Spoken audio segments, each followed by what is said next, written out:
Hi, it's Stephanie here from HMO Heaven again. Great to be back with you tonight. So, a big one tonight.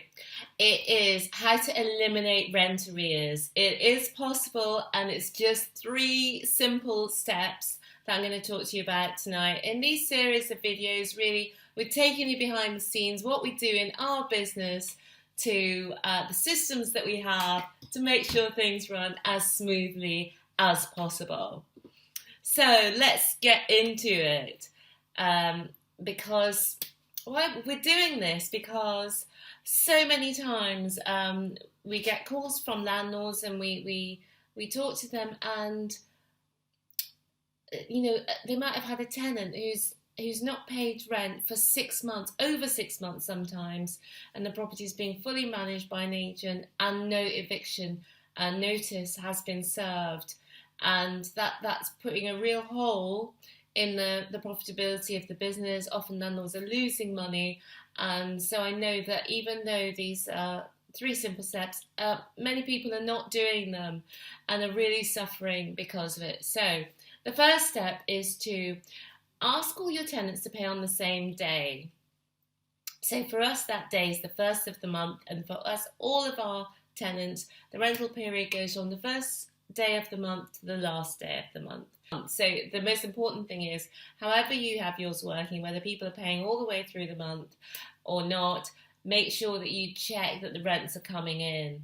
I would encourage you to move to where all the payments are coming in on one day if you don't have that set up at the moment. What we do rather is, if somebody moves in partway through a month, then they pay a part month for the first payment, and then the recurring payments then go on from the first after that. Okay, so number one, the first thing, all your payments are on the same day and you're checking that those payments have come in. That's number one. So number two is that you contact anyone who hasn't paid immediately. So as I say, on the first working day, all the tenant standing orders should come in, and then on the second working day, then I will contact anybody, or Luke, our property assistant, to just a polite inquiry, especially if it's one of our tenants who's usually very good at paying. Sometimes there can be a little glitch at the bank, or little things can happen, and things can go astray. So it's just a simple inquiry. Your rent hasn't arrived with us this month. Can you please check on it and let us know? Make your payment as soon as possible, and please let us know when you've done it. Something along those lines. We've got some standard text that we use, which we would send out to people in that scenario. And then usually what happens is the payment's made within the same day. But and what we do is we call or text, and then it goes to email or letter. But we haven't had to go, we've only had one person ever who we've had to go down a formal procedure with, because everyone else has paid their rent. So call, text, and then email. And then the next thing to do is, if somebody either can't pay or won't pay, what we do is talk to them and assist them in moving out, whether that's moving in with a family, finding somewhere more affordable, will help them, because people who are in the can't pay or even the won't pay situation, often their lives are very chaotic and they actually can't move forward. So we will assist. As I say, we've only had it in one situation. With everyone else, we've either done it by voluntary agreement, where people can see, I can't really afford to live here, so I'm going to move on, on my own accord, which is great, because we don't want the tenants. It's not great for a tenant to be racking up these huge bills, having a CCJ against them, and so on, when there are other options for them, to stay with family for a while, or whatever the case may be. So we work with them to negotiate something with them.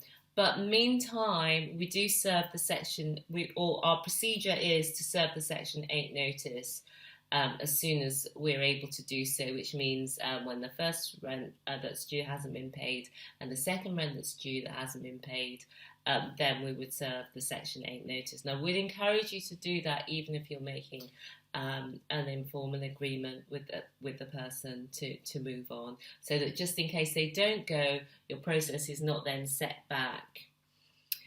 And the final thing is that if somebody goes and we haven't come to an agreement with them and they've left owing money, then we would serve, and then we encourage you to also use the money claim online and to lodge a CC, a county court judgment against the person, so that other landlords and other people can see that that person might be a debt risk or hasn't paid their debts in the past, and to follow up on that so that people realise that it's not acceptable to not pay the rent. And this is all to do with what I've talked about today, is the 4 steps. So you don't have rent arrears, and certainly not these 6 months, 9 months, a year, and so on that some landlords have, that everything's dealt with very quickly, which is better for the tenant as well as obviously for yourself. So this is when you've already got people on board, but this really starts before people come on board. So you'll see in my other video, which is the red flags to look for when choosing your tenants, because really if you choose the right tenants, then you have obviously fewer problems at every level. So again, that's the 3 steps plus the CCJ, as I mentioned, and it's the 3 simple changes, big impact. So I hope you find that useful. And of course, lastly, if you found this video useful, please press subscribe, give me a thumbs up, and give me some love in the comments. Okay, or tell me you don't agree. I'd love to hear what your point of view is. Okay, I will see you next week, guys. Bye for now.